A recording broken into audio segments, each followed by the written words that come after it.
Friends, ಎಲ್ರಿಗೂ ನಮಸ್ಕಾರ. ಈ ದಿನ ಬೇಲ್ಪುರಿ ಮಾಡೋದು ಯಾವ ಥರ ನೋಡೋಣ ಬನ್ನಿ. ನಾನು ಉಪ್ಪು ಬೇಲ್ಪುರಿ ತೊಗೊಂಡಿದ್ದೀನಿ. ಒಂದು ಸೇರಷ್ಟು. ಒಂದು ಟೊಮೆಟೊ ಆ್ಯಡ್ ಮಾಡ್ಕೊಳ್ಳೋಣ. ಯಾವ ಥರ ಮಾಡೋದು ಅಂತ ನೋಡೋಣ. ಸ್ವಲ್ಪ ಸೌತೆಕಾಯಿ ಹಾಕ್ಕೊಳ್ಳೋಣ, ಸ್ವಲ್ಪ ಪುದೀನ ಹಾಕ್ಕೊಳ್ಳೋಣ. ಡಿಫ್ರೆಂಟ್ ಆಗಿರುತ್ತೆ ಪುದೀನ ಹಾಕ್ಕೊಂಡ್ರೆ. ಸ್ವಲ್ಪ ಕರಿಬೇವು, ಸ್ವಲ್ಪ ಈರುಳ್ಳಿ, ಸ್ವಲ್ಪ ಕೊತ್ತಂಬರಿ, ಸ್ವಲ್ಪ ಕ್ಯಾರೆಟು, ಮಸಾಲೆ, ಶೇಂಗಾ,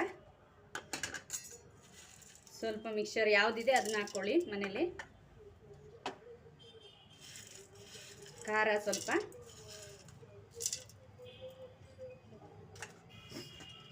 ಖಾರದ ಪುಡಿ ಆ್ಯಡ್ ಮಾಡ್ಕೊಳ್ಳೋಣ.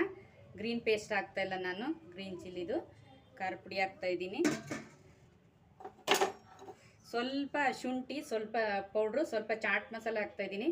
ಶೀತ ಅನ್ನೋರಿಗೆ ಈ ಥರ ಹಾಕಿ ಮಾಡಿದ್ರೆ ಮಕ್ಕಳಿಗೆಲ್ಲ ತುಂಬ ಇಷ್ಟ ಆಗುತ್ತೆ, ಚೆನ್ನಾಗಿರುತ್ತೆ.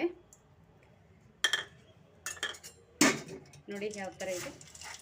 ಔಟ್ಸೈಡ್ ಹೋಗಿ ತಿನ್ನೋ ಬದಲು ಮನೆಯಲ್ಲೇ ಮಾಡಿಕೊಂಡ್ರೆ ತುಂಬ ಚೆನ್ನಾಗಿರುತ್ತೆ. ನೋಡಿ ಯಾವ ಥರ ಬರ್ತಾಯಿದೆ, ಮೆತ್ತಗಾಗುತ್ತೆ, ಬೇಗ ಮಾಡ್ಕೊಂಡು. ನಾನು ಉಪ್ಪು ಆ್ಯಡ್ ಮಾಡ್ಕೋತಾ ಇಲ್ಲ. ಇದು ಉಪ್ಪು ಕಡಲೆಪುರಿ ಆಗಿದ್ದರಿಂದ ಕಡಲೆಪುರಿನ ಸ್ವಲ್ಪ ಬಿಸಿ ಮಾಡ್ಕೊಂಡಿದ್ದೆ.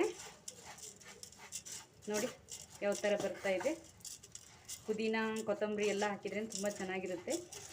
ನೋಡಿ ಮಕ್ಕಳಿಗೆಲ್ಲ ಇಷ್ಟ ಆಗುತ್ತೆ, ಮಕ್ಕಳಿಗೂ ದೊಡ್ಡವ್ರಿಗೆ ಎಲ್ರಿಗೂ ಇಷ್ಟ ಆಗುತ್ತೆ. ನೋಡಿ ಯಾವ ಥರ ಬಂದಿದೆ. ನೋಡಿ ಸರ್ವ್ ಮಾಡೋಣ ಬನ್ನಿ. ಚೆನ್ನಾಗಿ ಬಂದಿದೆ, ಎಲ್ರಿಗೂ ಇಷ್ಟ ಆಗುತ್ತೆ. ಈ ವಿಡಿಯೋ ಇಷ್ಟ ಆದರೆ ಲೈಕ್ ಮಾಡಿ, ಶೇರ್ ಮಾಡಿ, ಕಮೆಂಟ್ ಮಾಡಿ. ನೋಡಿ ತುಂಬ ಚೆನ್ನಾಗಿ ಬಂದಿದೆ, ಯಾವ ಥರ ಬಂದಿದೆ.